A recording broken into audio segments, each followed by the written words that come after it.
Ladies and gentlemen, owner of the Kansas City Chiefs, chairman and CEO of the Chiefs, ladies and gentlemen, Clark Hunt. Yeah! How you doing, boss? I'm doing great.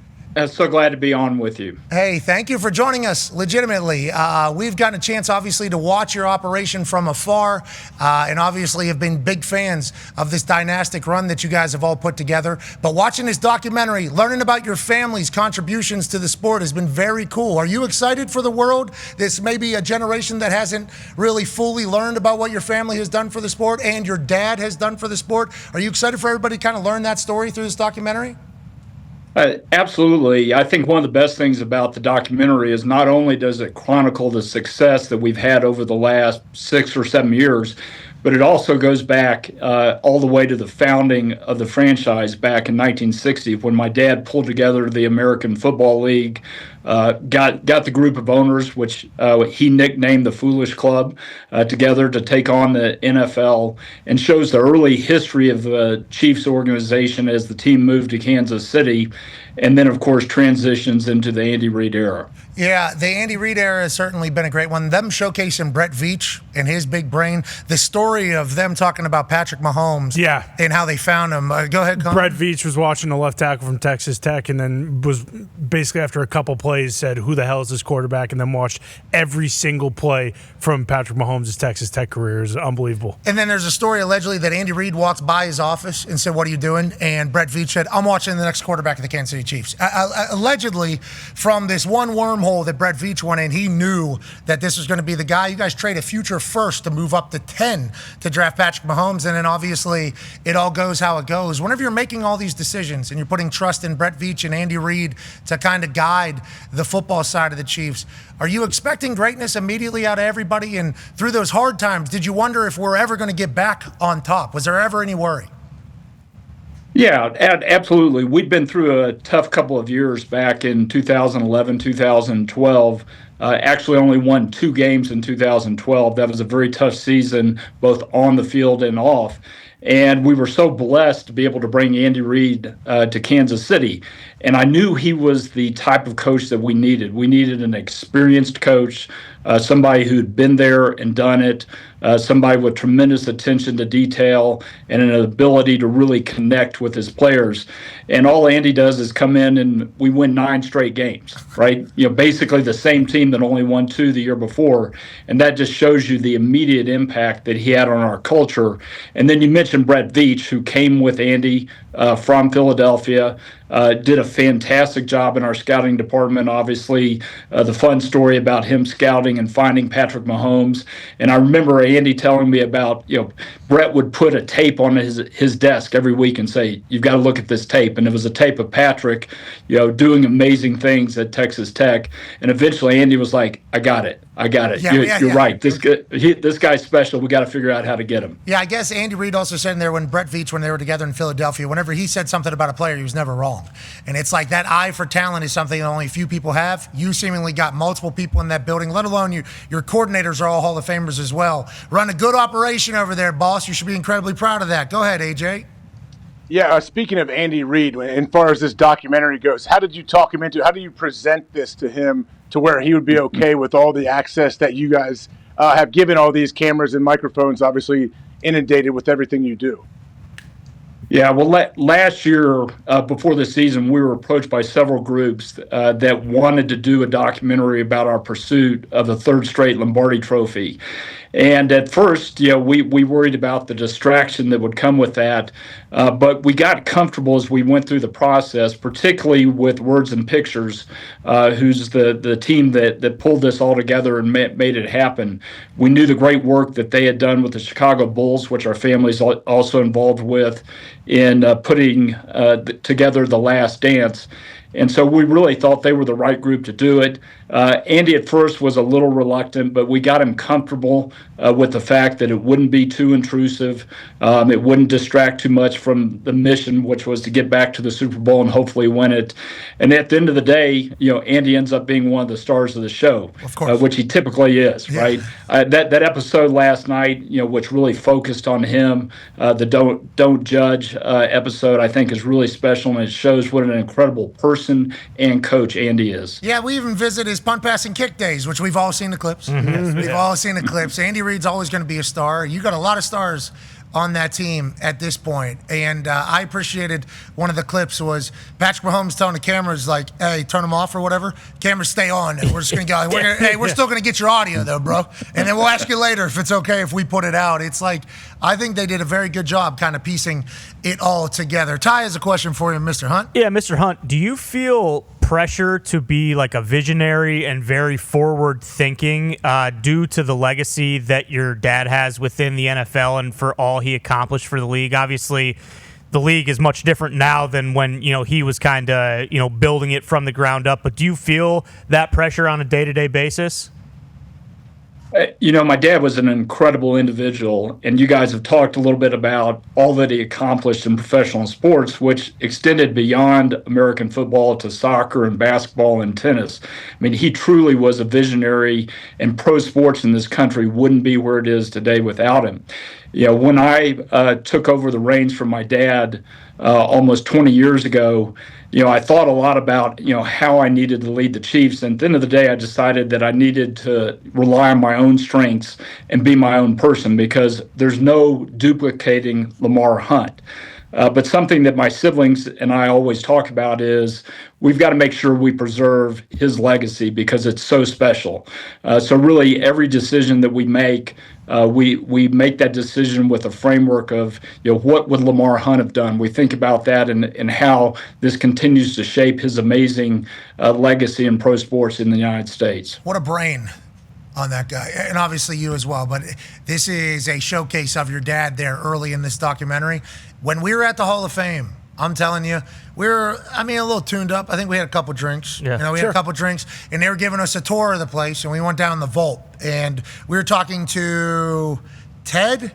Oh, Bruce, can you help me? What's his name, Bruce? John at the Hall of Fame. John at the Hall of Fame. Okay, Jake led us to John. We apologize. John, though, like historian, like you guys have for the Chiefs. Bob Moore, I think I saw the guy that was showcasing you guys.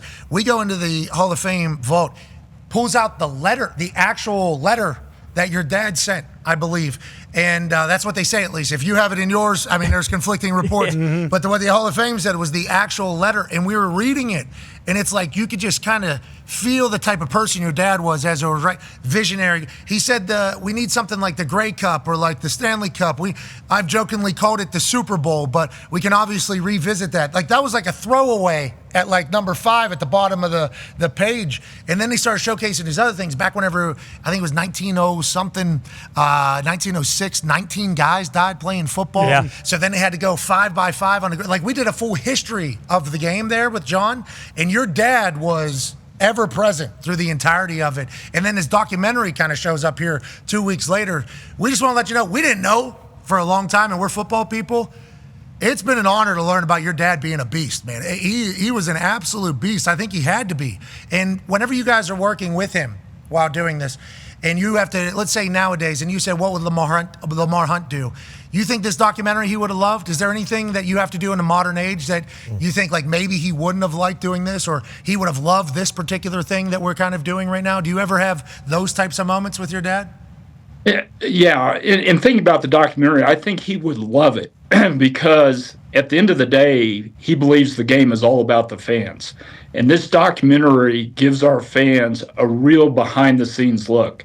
Not only that at everything that took place at our practice facility and at games to get back to the Super Bowl, but it also tells a lot about the personal lives of some of the key figures on the team, including Travis and Patrick and Chris Jones and Andy Reid. Really shows what goes into it from an emotional standpoint and the tremendous character that those individuals have.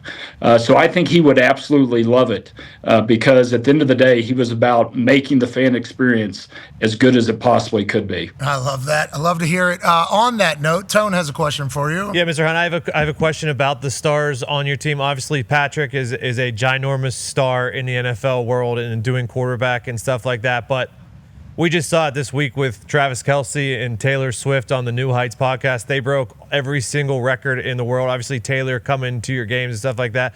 But Travis being as big as a star now as he is, I assume that you guys don't hate this and this is all good for business? Yeah, well, first of all, let me just say how happy we are for their relationship. They're an amazing couple, and watching the two of them together is really special. And that podcast, seeing them side by side, talking about the relationship was absolutely amazing. It's been a whirlwind, I would say, for the organization over the last 2 years since Taylor literally stepped into our lives. She's done an amazing job unintentionally of increasing our female fan base. We used to be about a 50-50 ratio male to female fan base, and now 57% of our fans are female, which I think is probably the highest in the National Football League.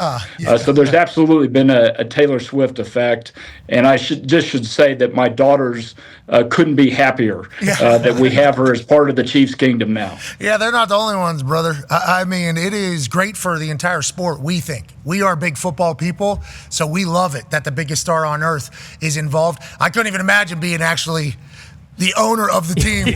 We love it too, brother. Yeah, we certainly love it as well. The securing the stadium and getting her in there, and obviously the story goes, we learned on the New Heights podcast, 1.3 million concurrents.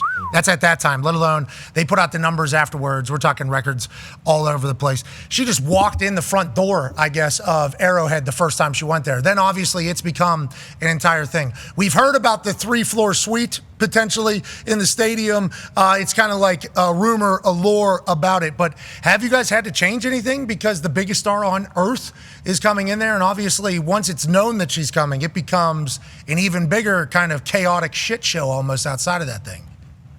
Yeah, it's been a little challenge for our security folks, but they've done a great job, both at home games and on the road. She's attended a number of away games as well, and they do a great job of getting her safely into the stadium. But I think the most amazing thing about that first game, which caught us all by surprise, was the fact that she literally walked in the front door. And we had offered to get her some special security, and she said, "No, I want to be just like a typical fan. I'm coming straight in the front door." She's a dog, dude. She's a dog. I mean, we all need to understand that at this point. She is an absolute dog. She's a great football person. Like, we are very thankful she's in the football world. Obviously, you are as well. We don't have to do that. Clark, we appreciate you, man. What's life like right now for the preseason for you? What do you have cooking on a day-to-day during these days? Yeah, well, I'm headed to Seattle later today. We play the Seahawks tonight. And obviously the focus this time of year is evaluating your young players. And I think Brett Veach has done it again. We have an amazing draft class. They looked great last week. I can't wait to see them play tonight. I think they'll play a big part in our success this year. Hell yeah. Connor has a question for you, boss. Yeah, Mr. Hunt, speaking of the draft, you guys kind of hosted it in 2023, and that was one of the first big, massive draft nights. Nashville comes to mind, and even Green Bay this past season. It feels like the draft has become a massive, fan experience in the offseason. Lamar Hunt would love. Lamar Hunt would love it. Yeah. Yeah, he would. Yep. Big nod to the head. Yeah. How was that experience, kind of hosting the draft in your own city? And then also, how much better is it for you as an owner now that you aren't picking at the top of every draft and you can kind of just hang out and wait till the end of it? Yeah, well, of course, picking at the end of the round makes it tough, but Brett and his staff are up to the challenge every year, and it seems like they find some real gems, and hopefully did it again this year with Josh Simmons. But going back to hosting the draft in Kansas City, what an amazing opportunity that was to showcase Kansas City, and I thought Kansas City did a fantastic job. It was an amazing event, 300,000 people attending. It was just a lot of fun all the way around. I think that's one of the best decisions that the NFL has made in recent years is moving the draft around to different cities and letting them have that opportunity because there are passionate fan bases across the U.S. Especially in these cities that probably won't get a Super Bowl, because weather restrictions and it all. So you have the draft that is a celebration of football. It's still a festival. It's multiple days. Obviously, it's not Super Bowl, but it is awesome. And it's all because Radio City Music Hall said, we don't got time for you. Sorry, NFL. The Raw Cats got to do a show. And then it's become one of the biggest nights of the offseason for us. Combine, first couple days, draft, the only thing that carry us in the offseason. So if you guys want to think of more super duper things in the offseason, we would be very grateful. Just know that. Whenever you guys do that, the people that talk every single day would love everything about that. Last question here from AJ. Go ahead, boss. Yeah, Mr. Hunt, I'm just curious how competitive you may be with the other owners. I think if you guys getting together at the owners meeting, maybe other events where you guys are together, and we know everybody wants to win. We know that. You've been in a great spot here for a while now, but are you guys competitive? Do you guys talk? Do you joke around back and forth about your franchise and how they may be doing? Yeah, I think everybody who's involved with the NFL is incredibly competitive. My dad used to say this is a really unusual business because 6 days a week you're trying to work together to make the NFL better. And then on Sundays, you want to punch your best friends. And that's absolutely how it is. Everybody cares a lot about winning. I think that's something that our fan base understands. And, I'm lucky to have, so many great partners in the NFL, but certainly on Sundays, I want to come out on top. Hey, let's talk about a couple of those partners that you might be able to either gain knowledge from or give knowledge to. Here in Indianapolis, obviously, 3 daughters of Jim are taking over the team. Third generation ownership in the family. Obviously, you would understand a situation like this, even though it happened to you, I think, at a little bit older age than like Kaylin or Carly or Casey. Do they reach out? Do you guys reach out to the daughters or the next set of ownership whenever teams have a situation arise like the one we have right now in Indianapolis? Yeah, I think that's one of the great things about the NFL ownership group is how collaborative we are. I remember when I took over for my dad that John Mayer reached out to me and said, hey, if you want to bounce any ideas off me, if you've got some questions that you need answered, I'd love to talk to you about it. So it is a group that works really well together. Obviously, when you have these transitions, they're very difficult. There's a lot of responsibility. Even though I got to work with my dad for many years before he passed away, the first time that spotlight is on you, it is really, really challenging. And, there definitely, in our case, were some hard days. I made some mistakes and hopefully learned from those mistakes, and certainly had a lot of good resources to bounce ideas off. Yeah, where's the manual, when he sits down? Yeah, right. Is it in this drawer? And then on the flip side of that, did you reach out or have you reached out to Kraft because obviously now, post their dynasty run, 20 plus years, absurd, insane. None of us really know. You guys are obviously going to try to attain that and, supersede that and everything. But now we've learned that there's been a lot of shit that he had to deal with while they were doing their dynasty as an owner. Have you reached out and chit-chatted about that? Or do you think you have a different kind of culture than what was happening in New England and it's not really the same operation? Yeah, well, we're very close to the Kraft family. My dad and Robert were very good friends, and I consider Jonathan Kraft a close friend as well. We've not only been involved in the NFL together, but we've been in Major League Soccer since the start back in 1996. So we get to spend a lot of time with him. When we started going to the Super Bowl, I did reach out to Jonathan, just to ask his perspective because they'd been to so many games and, what were the do's and don'ts and, how did you need to maximize the opportunity and make sure that the team remained focused on the task at hand. So they were a tremendous resource to me.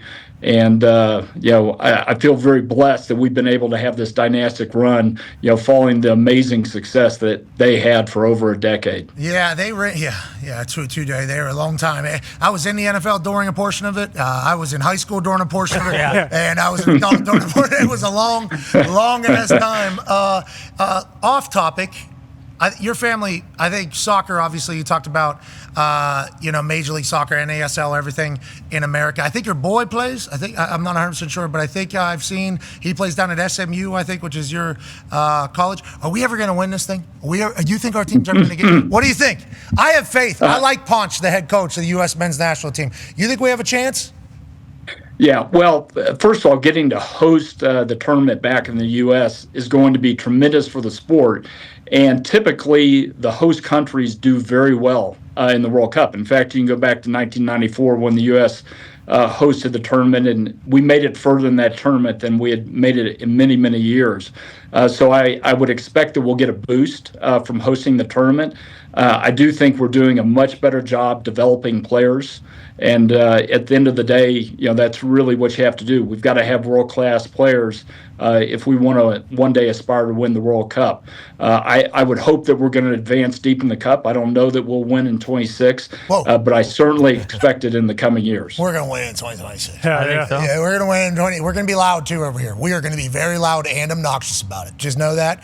I know you can't, but just know that we will be the obnoxious Americans through that entire World Cup run, and we are expecting a title. Yes. It's coming home. It is certainly coming home. Tony Miola, Kobe Jones, Alexi Lawless, Jeff and the Cameron. boys back there. Oh, Come on. 1994, he wasn't around.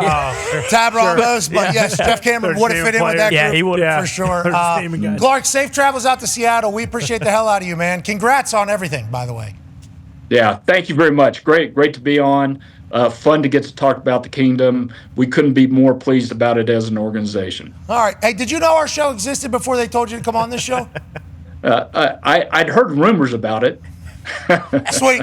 Absolutely. Hey, we appreciate you taking the time. You're the man. Ladies and gentlemen, Clark Conn. Hey, Mr. Hall.